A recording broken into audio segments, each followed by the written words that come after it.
if the God of the Bible does exist, and if that Jesus actually did exist as presented in the Bible, if it were presented to me as a fact, right? There's Jesus.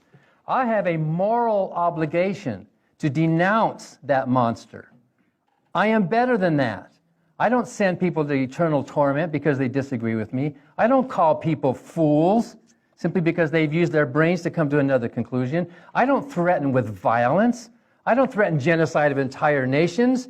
I don't put down women and call my lover a whore and a prostitute if she looks at another man. That's what the God of the Bible did all over the place. I don't threaten with pestilence and curses. The covenant of God in the New Testament, really, that covenant, you shall love the Lord thy God with all thy heart, was said just before they were going to go in and commit genocide against these people. They're going to harvest crops that they didn't plant and live in cities that they didn't build. They were killing man, women, and children because they worshiped the wrong God. You are better than that. And I am better than that brutal, bloodthirsty monster that's in that book. If he did exist, I would happily go to hell.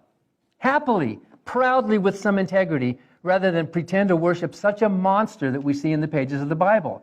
Think about it. Use reason. Use morality.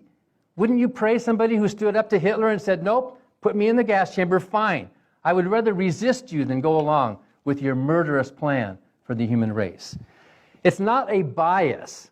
I don't say that because I have a bias. I say that because I drew a moral conclusion. I look at the evidence. I look at, he didn't exist, and it's all a fiction. But if he did, then I would denounce him morally. He's cruel. He's not worthy of my respect as a human being. If he wants to prove what a big macho man he is and send me to hell anyway, let him do it. If he's that powerful and that cruel, let him do it. Fine. Does that make it right? Does might make right? Do threats make something morally right?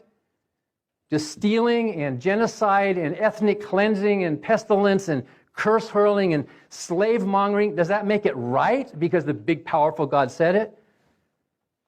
But of course, it's all a myth. It's a good thing it's a myth, isn't it?